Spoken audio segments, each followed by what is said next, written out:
नमस्कार दोस्तों, स्वागत है आपका इस सीरीज़ में जिसको हम कहते हैं थिंक स्ट्रेट। Think straight. और आज के चैप्टर का नाम है think about the details even more.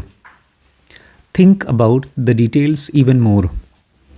आज का वीडियो चालू करने से पहले थोड़ा सा मैं जो फिल्म देख के आए हम लोग, डंकी, उसके बारे में मैं आपसे शेयर करना चाहता हूँ। क्योंकि जब उस फिल्म को देख रहे थे तो हम लोग बहुत इमोशनल हो रहे थे। बहुत इमोशनल मूवी थी। उसमें एक बंदा था जिसकी गर्लफ्रेंड की शादी हो जाती किसी से, बहुत परेशान होता है, रोता है। और जो मेन हीरो है वो भी बेचारा बहुत परेशान होता है। बट ये फिल्म बहुत इम्पॉर्टेंट है क्योंकि हर साल करीब 10 लाख लोग एक देश से दूसरे देश में जाते हैं इल्लीगली। आप लोगों को पता नहीं है लेकिन हमारे भी फैमिली में एक बंदा दूसरे देश में गया है, लेकिन वो लीगली गया पैसे कमाने के लिए।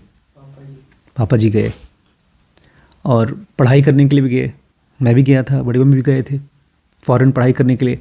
और जैसा इन लोगों के साथ हुआ वैसा तो मेरे साथ नहीं हुआ, लेकिन फिर भी मुझे बहुत बड़ा शॉक मिला था। हम लोग यहाँ से जब, मैं ख़ासतौर से जब पहुँचा, यूक्रेन पहुँचा, वहाँ पर किसी को भी इंग्लिश नहीं आती थी और मुझे वहाँ की भाषा नहीं आती थी। तो ऐसा लगा था जैसे कि मैं दूसरी दुनिया में चला गया हूँ और कोई हेल्प नहीं है। जब मैं एयरपोर्ट से उतरा तो वो लेडी एक लेने आई थी मुझको, कुछ बोल रही थी, मुझे समझ में नहीं आ रहा था। उसने मुझे गाड़ी में बैठाया, लेकर गई, हॉस्टल में छोड़ दिया। हॉस्टल में एक कमरा था, कमरे में एक बेड था, कोई गद्दा नहीं बेड पे, एक ड्रेसिंग टेबल था, बस। टॉयलेट बाथरूम में नहीं था। खाएंगे क्या ये कुछ नहीं बताया, बस वो चली गई।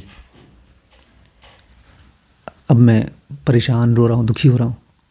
ये सब लीगली मैं गया था पढ़ाई करने फ़ॉरेन, सोच के गया था बहुत अच्छा होगा वहाँ पे, तो फिल्मों में होता है सब। फिर क्या किया होगा मैंने? अरे उस समय तुरंत क्या करूँगा? भाषा तो सीखूं, बाद में सीखूं, जब सीखूंगा। तुरंत अभी खाना खाना है, भूख लगी है। यहाँ से रात को निकले, एक एयरपोर्ट पे गए इस्तांबुल, इस्तांबुल से गए ओडेसी एयरपोर्ट। वहाँ से गाड़ी में बैठे हॉस्टल पहुँच गए। हॉस्टल में एक कमरा मिल गया जिसमें कोई गद्दा वद्दा नहीं है, खाली एक बेड है, कुछ खाने को भी नहीं है और कहीं कोई हॉस्टल भी नहीं है कि जाके यहाँ खा लेंगे आप। फिर बाहर जा कर के नॉक करना शुरू किया, खटखट खटखट, दरवाज़ा नहीं खुला, खटखट खटखट, दूसरा दरवाज़ा नहीं खुला, तीसरा दरवाज़ा खुला नहीं खुला, चौथे में भारत का झंडा लगा हुआ था। मैंने कहा क्या पता कोई खोल दे। वो एक लड़का खोल करके बंद कर दिया। 10-12 नॉक करने के बाद एक बंदा बोलता है, क्या हुआ भैया, आ गए इंडिया से? ऐसा लगता है जैसे उसको पता है मेरी हालत क्या थी। बोला आइए आइए मेरे कमरे में आइए। उसने 1 हफ्ते अपने कमरे में रुकाया, खाना खिलाया, बहुत एहसानमंद हूँ उसका। फिर उसने मुझे बताया कि कैसे कैसे आपको सब कुछ खुद ही करना पड़ेगा, खाना खुद बनाना पड़ता है वहाँ पे। ये यहाँ पर हम लोगों को बताया नहीं गया था कि खाना खुद बनाना पड़ेगा। तो इस तरह की हरकत की क्यों मैंने? इमोशंस की वजह से।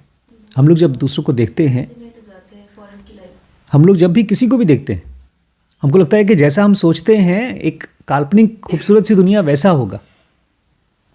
जबकि वैभव तो गया अपनी पूरी मर्जी से बेंगलोर, वहाँ पर इनके लिए एक घर है, अमन है, खाना पीना बना के देता है। फिर भी इनको शौक लगा, बिकॉज जैसा आप सोचते हैं वैसा नहीं होता। आज की फिल्म से जितने भी लोग, ये फिल्म रियल है, हर साल 10 लाख लोग एक देश से दूसरे देश में चुपके से जाते हैं, लेकिन वो लोग क्या नहीं कर पाते?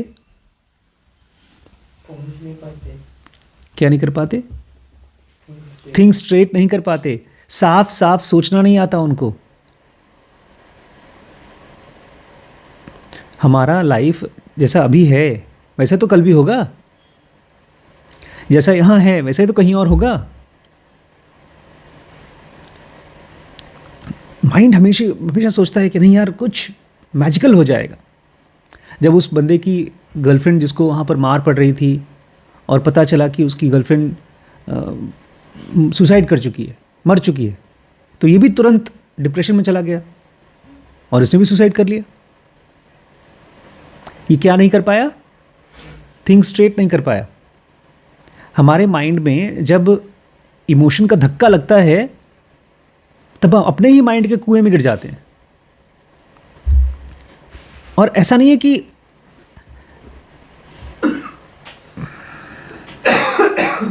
हम बच नहीं सकते। हमारी थिंकिंग इंस्ट्रूमेंट, हमारा माइंड, जैसे आंख देखती है ना कि रास्ते में गड्ढा है, ऐसे ही माइंड को भी दिखता है गड्ढा है, लेकिन फिर भी बंद हो जाता है। क्यों?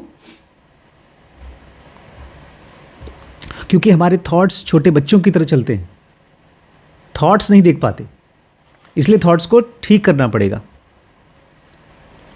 इस फिल्म को देख करके मुझे अपना 20 साल पुराना पास्ट याद आ रहा था। आज मैं और बड़ी मम्मी दोनों बोलते हैं कि अगर हमको फिर से रिवाइंड करके वापस जाना हो तो हम नहीं जाएंगे यूक्रेन, हम इंडिया से कोई चीज़ पढ़ाई करेंगे। उसमें हम लोग का जो पैसा खर्च हुआ तो खर्च हुआ, लेकिन जो अपॉर्चुनिटी आपका रैशनल माइंड, इंटेलिजेंट माइंड ले सकता है सोच समझ के, वो इमोशनल माइंड नहीं ले सकता। इसलिए अपने को पहचानना होगा हमारे इमोशनल रिस्पॉन्सेज। ये फिल्म बनाई है राजू हिरानी ने। फिल्म का नाम है डंकी, और उसमें कहानी ये है कि हर साल लाखों लोग चुपके चुपके एक देश से दूसरे देश में जाते हैं। इंडिया से जाएंगे चुपके से पाकिस्तान, उसमें उनका जान का खतरा है, पाकिस्तान से फिर दूसरे देश में, फिर तीसरे देश में, ऐसे करते करते जाते हैं। कभी छोटी छोटी नाव में, कभी ऑयल के टैंकर में। ऑयल का टैंकर एक कमरा होता है बंद टीने का, चारों तरफ से बंद, खुलता भी नहीं है, उसी में लैट्रिन करो, उसी में बैठो। मतलब हम लोग इमेजिन नहीं कर सकते उनकी लाइफ कैसी होती है जो ट्रैवल करते हैं, और उसके बाद जब वहाँ पहुँचते हैं तो उनकी लाइफ और नर्क। ये सब हम करते क्यों हैं? क्योंकि जो अभी लाइफ है, अभी उस पर हमको भरोसा नहीं है कि अगर हम रोज़ रोज़ कुछ कुछ करते जाएं तो हम निकल सकते हैं अपनी परेशानियों में से। हमको हमारी परेशानी में से निकालता है हमारा माइंड, चाहे वो पढ़ाई लिखाई करके हो, चाहे मेहनत करके, चाहे सही तरीके से सोच करके। अभी ऊपर बड़ी मम्मी पता है क्या कर रही हैं? उनका आज का ट्यूशन चल रहा है। आजकल वो डाटा एनालिटिक्स पढ़ रही हैं। आज दूसरी क्लास थी, उसमें लखनऊ से एक टीचर ने बताया कि 6 महीने का कोर्स है, अगर आप उसको कर लीजिए तो आजकल ढेर सारी बड़ी बड़ी कंपनीज़ में, जो भी हम लोग इंटरनेट पर सर्फिंग करते हैं, व्हाट्सएप्स में या इंस्टाग्राम में या फेसबुक में, जो कुछ भी हम करते हैं उसमें ढेर सारा डाटा निकलता है। डाटा मतलब इन्फॉर्मेशन। जैसे गवर्नमेंट ये चाहती है कि सारे मरीज़ों का गवर्नमेंट के पास डाटा जाए, लेकिन ये डाटा अपने आप में इतना अरबों डाटा है कि कुछ समझ में नहीं आता कि क्या करना है इसके साथ। तो और इसकी नौकरी बताते हैं, बड़ी मम्मी खोज रही थी कि टॉप 10 कौन कौन सी हाईएस्ट पेड नौकरियां हैं पूरी दुनिया में, तो उसमें ये है। इसकी सैलरी करोड़ों में जाती है, तो वो भी सीखना चाहती हैं, और वो आसान नहीं है। ये बेचारे सब जाना चाहते थे, पंजाब से लंदन जाना चाहते थे। एक मैडम जाना चाहती थी क्योंकि उनका घर गिरवी पड़ा हुआ है, तो उनको लगा कि मैं लंदन चली जाऊंगी तो वहाँ से पाउंड्स में कमाऊंगी तो मैं अपना घर निकाल सकती हूँ, गाड़ी पूरा हो जाएगी, घर वापस मिल जाएगा।